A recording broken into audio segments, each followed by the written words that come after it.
Welcome to the PI Guy, Case Studies and Lessons Learned. My name is John Morris. I am a licensed professional private investigator. Do you know how many times that you need to review your provided discovery in a criminal case?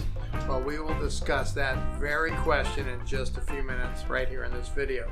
The case topic of this week's video is a criminal defense case where the defendant was charged with DUI involving an auto accident.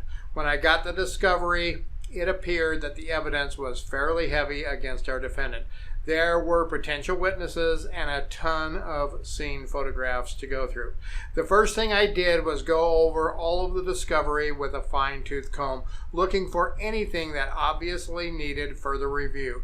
One thing that stood out was the statements from the witnesses in the police report. These statements were very brief, and the officer did not get actual written statements from them. He just notated what they said in his report. So I wanted to get more information directly from the witnesses themselves. Now, before we go into detail about my interviews with these witnesses, go down and click that thumbs up and hit that subscribe button. That really helps the channel out a lot.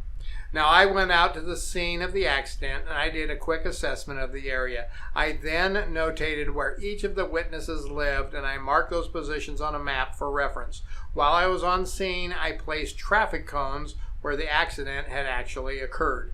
I then went to the first witness's house and knocked on the door. There were two witnesses at this house, an elderly couple in their late 60s to early 70s. After identifying who I was and what I was doing, they were more than happy to have me come inside out of the rain and talk to them. Now, because I had two witnesses together, I asked if I could interview each of them individually at the kitchen table, which happened to look out toward the road where the accident had occurred, while the other one remained in the living room. As I do with all of my witness interviews, I first ask them if they remember the night of the incident. They both said yes. Then I asked them to tell me in their own words what happened. They both pretty much told me the same thing. Remember, these were two separate interviews separated from one another.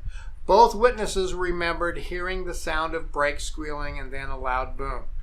Where were they when they heard this? I asked, sitting right there at the kitchen table. I then asked if they could point to where the accident was. I was then taken outside onto the patio outside the kitchen door to the far corner by some aspen trees, and they pointed over that way.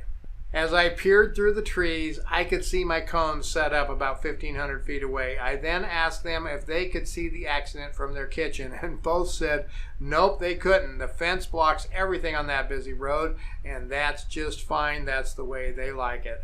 Now, in the police report, it stated that they thought they saw the defendant's vehicle cross the middle line right before the accident.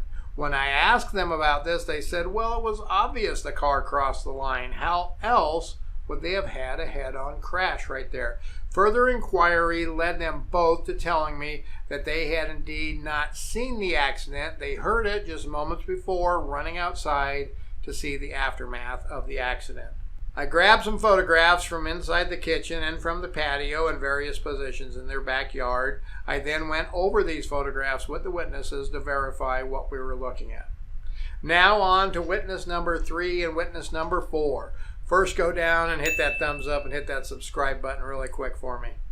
The next witness was a lady and her 12-year-old minor daughter. They lived in an apartment complex on the other side of the road from the elderly couple. Now, after introductions, they invited me inside where it was warmer and where they could explain better what they had seen that night. Now, there are two witnesses at this residence as well, but one of them is a minor. So I don't interview her separately. I just let them sit together, and when the daughter has input, I just quickly jot it down in my notes. Now, they were in the kitchen at the time of the accident as well. The screen door was open to their balcony, and the daughter was playing half on the balcony and half in the kitchen. When I asked the mom what she saw, she said, not much. I was cooking and there was a lot of noise outside. I asked my daughter what was going on. She got up, she looked over the balcony, and she said it looked like there might have been an accident. Okay, now back to the police report. It stated that the girl had seen the defendant's pickup cross the center line. But when I questioned further, what she saw was the defendant's vehicle across the middle line. I know this may seem like semantics, but it is important for all of the details in an investigation to be accurate. The patio had a solid patio wall about 4 foot high. The girl could barely see over the wall standing on her tippy toes, let alone if she was playing down on the ground. I also asked the girl if the orange cones that I placed out there were in the general area where the accident occurred, and she said, "Hang on, let me grab my glasses." I then inquired with her and her mother if she had been wearing glasses that night, and her mother said probably not. She doesn't usually wear them in the house. She just needs those for distance. Okay, now I grabbed some photos from their vantage point and then back out to the street at the accident scene. It's dark outside. It's raining just slightly. Very similar weather conditions and lighting to the night of the accident. I have a high-definition dash cam in my car with GPS enabled, which records my speed and the location and the time. I also have software that takes the video from that dash cam and it can create another video with the time, the speed, and the coordinates on it, and it overlays it onto a Google map. So I do a few run-throughs simulating the defendant's approach to the scene as well as the other vehicle's approach. This video is very telling as it is almost impossible for me to see where the lanes are while driving in either direction. The defendant had a passenger with him, and according to the police report and my interview with him, the work van that they collided with had originally crossed the middle line. There were no physical indications of this the night of the accident, but the video shows that it is very plausible that this could have occurred. The defense was that the work van crossed the line. The defendants took evasive maneuvers to avoid the accident and crossed the middle line. Then the van turned quickly and the accident occurred. Now, the DUI charges come in because the defendant immediately asked for his attorney and refused roadsides when the police had arrived. This happens all the time. The police officer thought he smelled an odor of alcoholic beverage, and because the driver refused roadsides, he then arrests him for DUI along with a lot of other charges like reckless driving and things like that. Now, some may say, why ask for an attorney if you have nothing to hide? Well, this was a really bad accident, and several people from the van went to the hospital with serious bodily injury, as well the passenger and the defendant himself. He knew the ramifications were huge, so he did this to protect himself. Now, the work van also had several pieces of long boards on top of it. These were like 10, 12, 14-foot long 2x. In the police photos, you can see these boards laying on the roadway about 10 feet behind the defendant's car.